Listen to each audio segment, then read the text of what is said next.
Alright, what's happening, y'all? Coach Bracken here with Next Level Athletics. Today's workout is a dynamic effort in the athletic power program that I plan on releasing probably sometime in December, January. Just depends when we get everything done. Okay, so first off, we're going to start with the agility warm-up, just warming up the muscle tissue, trying to get that activated. Then we're doing the corrective stretches. Get our body primed for what movements we got. So today's a lower body day, so we'll do something like couch stretch, pigeon stretch, and then groin stretch, something along those natures as well. So, and then we'll get into our main workout. We'll go for power.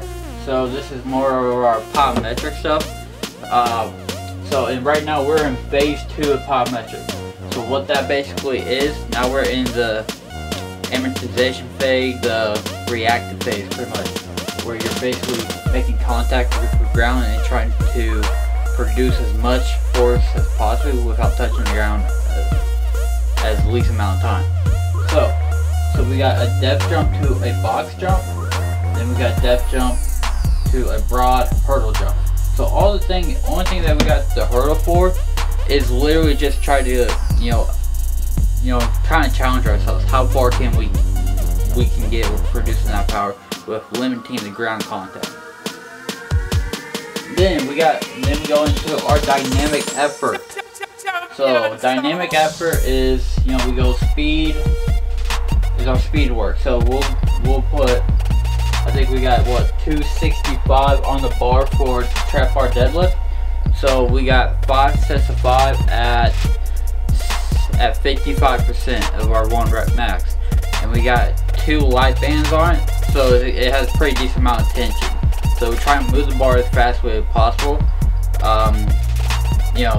because as the bands come up, the more that it's trying to pull you down, and then you'll be able to go back into your next rep quickly as possible, help with that deceleration to acceleration at the end of the range of motion.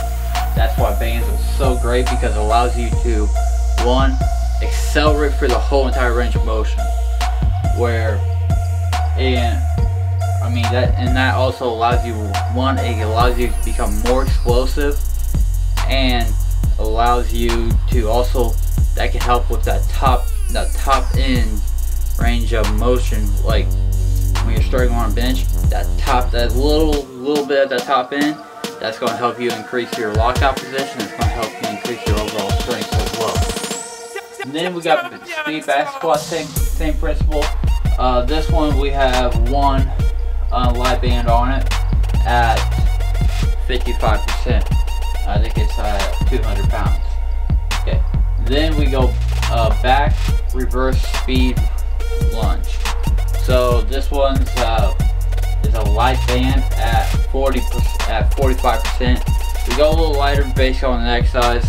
The only ones that we go in the 40% range is for reverse lunge and for our bench press. And the reason why we do reverse lunge, because we're trying to become very explosive off of 1 leg, because that translates to speed. Basically speed is, you try to increase your single leg strength, because that allows you to produce more force into ground, which allows you to gain more ground in a linear fashion, which in terms makes you become faster athlete, in a simple version of it. Then we go into our accessory work, where we go kettlebell swing. Right here we are just working a great movement for the posterior chain, being very explosive with the hips and spreading the floor. And then we go into working the single leg strength with an SSB Bulgarian split squat. Why do I like the SSB a little bit more? I typically use it in phase 2 for the most part. Now depending on the sport, it could be phase 1. The reason why, because the weight distribution really hits the core really good there, and also it's a different variation. You always want to change up your variations, even if it's the same movement. Even just a different bar is just going to help you in the long run, I think. So there you have it. You got the athletic power dynamic effort. This is week 6 of the program. Really, we're working, in this program you got dynamic effort, we got max effort work, but here's a dynamic lower, working on power, be able to contact the ground and produce as much force quickly without, getting stuck in the mud. And then try to move the bar as fast as we possibly can. And the dynamic effort with the bands at the top end range of motion, accelerate through it. So there you have it. Make sure you like, comment, and subscribe to this channel so you can get more videos as I come out with them about athletic performance, anything that has to do with and make sure, and also the website is coming out very soon.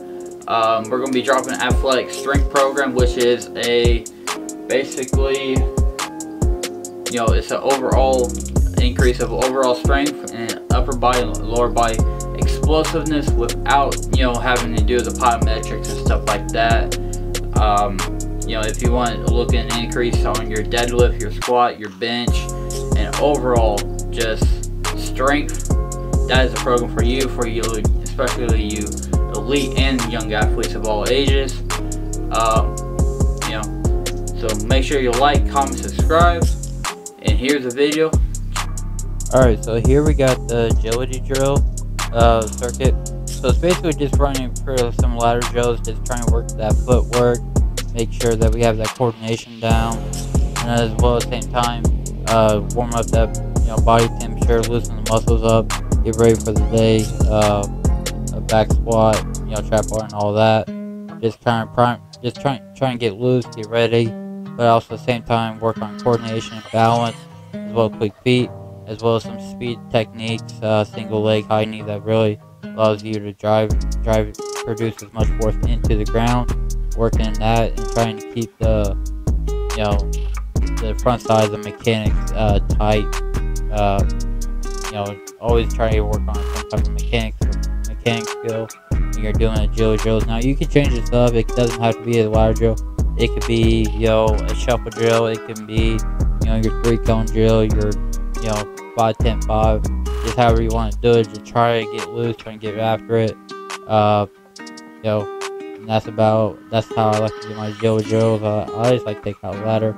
It's really simple, but you can change it up. You can make it sport specific if you're not really putting in a change of direction into your workout. This is a great way to start that off by.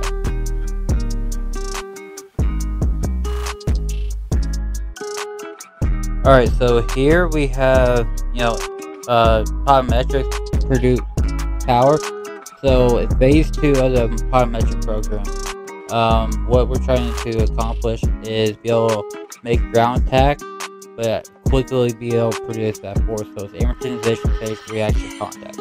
So here you have a depth jump into a box. So we're trying to limit that ground contact, be able to quickly produce that force vertically onto a box. Now you can change this up how you want to do it. So we'll even, in the next video, you'll see a depth jump into a broad hurdle jump, and then we're producing horizontal force. So you want to be able to quickly produce force in horizontal, vertical, and laterally. Now it doesn't have to be a depth jump. It could be a step back. Coming back, be able to quickly produce that force vertically, laterally, and horizontally. Now you can do this from a single leg perspective as well. All you're really doing is you're just making the challenge more difficult. You're just trying to move on to a different progression. You're progressing each movement. So like before, you could start off with, say, a depth jump into a broad. Then you add a hurdle to try to make it a little more challenging each time. And then you can maybe put it into like a depth into a broad lateral broad jump. See, then you're just progressing each movement is kind of what you want to do.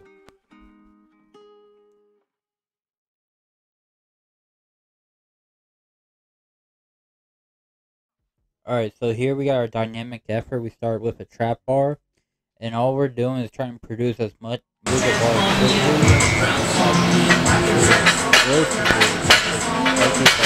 volume pretty good. You know, we have double bands here, and then we go back to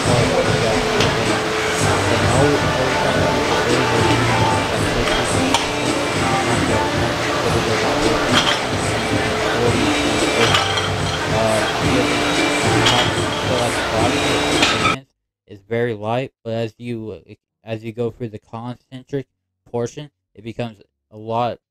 You get a little more resistance, and allows you to accelerate through the whole entire range of motion. Is how you get more powerful. And also, when you're coming down to your second one, it allows you to decelerate quickly, and then you'll be able to produce that force into acceleration to the top end. Is where you really gain that explosiveness, that power, and that also that added strength to it. Now, how do you attach demands? Now, with my gym, you know, you have to use either heavy dumbbells or heavy kettlebells.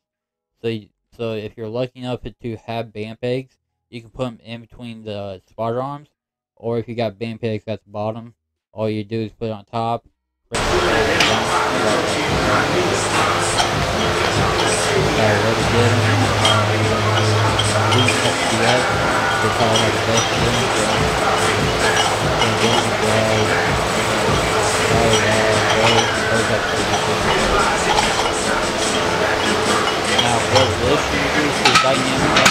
That just depends on your sport. For me, I like to use trap bar because it's you know, it's great for a vertical jump, increasing that lower body power, and then you got your reverse lunge that is a great increase for speed, and then you got your then you got your back squat, which is just a great, you know, lower body strength. So it just depends on your sport, but it'd be your say for powerlifting, it'd be your competition lift. All right, here we got, you know, we start our accessories. We got for our main lifts. So now we start with the kettlebell swing. Now you see that we're not going all the way up, trying to keep the glutes activated. You know, really great activation of the glutes.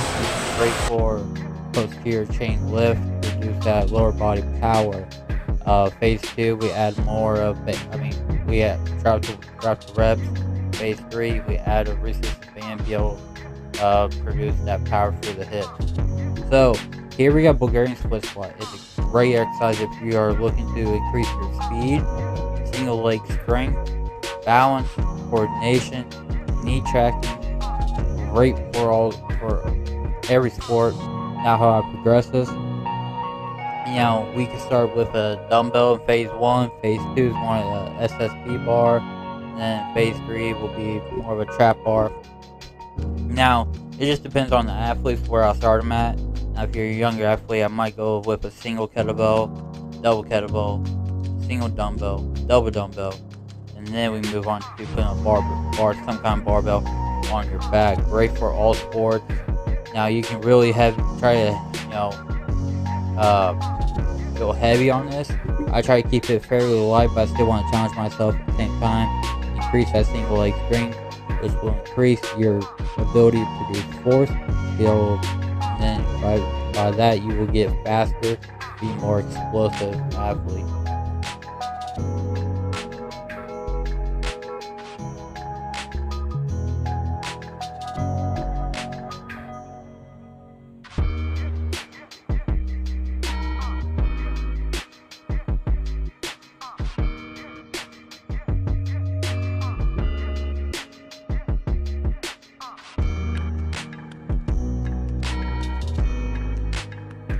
Alright, that's a wrap, y'all. I hope you guys got something out of this that you can take to become into your training program that can help you become a better athlete. If you got any questions whatsoever, drop comments that you will see in future videos. Make sure you like, comment, subscribe to the channel. That way you can get notified when I put out new content. As always, I'll catch you guys all next time. Peace.